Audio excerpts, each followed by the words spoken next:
பட்டுக்குட்டி என்ன மண்பானை மஞ்சள்னு பழைய பஞ்சாங்கம் பேசிட்டு இருக்கீங்க? இதோ குக்கர்ல 3 விசில் விட்டா பொங்கல் ரெடி. குக்கர்ல வைக்கிறது பொங்கல் இல்லங்க, அது வெறும் குழஞ்ச சாதம். பானைங்கிறது நம்ம பாரம்பரியத்தோட ஆண்டனா. அதுல பொங்குறப்ப வர்ற சத்தம் தான் நிஜமான சவுண்ட் எஃபெக்ட். அது என்னதுங்க?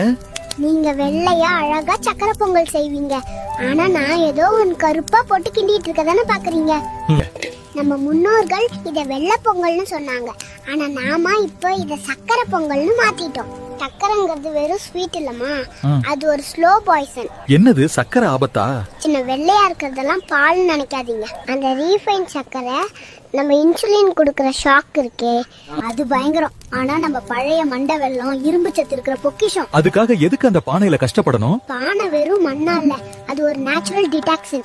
அரிசியில இருக்க தேவையில்லாத அமிலத்தன்மையை அது இழுத்துக்கும். மண்பானை சமையல், மகாராஜ் சாப்பாடு, குக்கர் சமையல், அவசர கதி, ஆஸ்பத்திரிக்கு ஒரு டிக்கெட். அப்போ விவசாயிக்கு நன்றி சொல்றதுக்காக தான் நாம பொங்கல் வைக்கிறோம். அது ஆரோக்கியமா வைக்கணுங்கிறீங்க. கரெக்டா சொன்னீங்க மைக்காரரே. இயற்கைக்கு தேங்க்ஸ் சொல்லிட்டு அதே இயற்கையை அழிக்கிற பிளாஸ்டிக்கையும் சர்க்கரையையும் சாப்பிட்டா அது என்ன நியாயம்? மாத்துவோம். குக்கரை விட்டு பானைக்கு மாறுவோம், சர்க்கரையை விட்டு வெல்லத்துக்கு மாறுவோம். இனிய ஆரோக்கியமான பொங்கல் நல்வாழ்த்துகள். இந்த வீடியோ பிடிச்சிருந்தா லைக் பண்ணுங்க.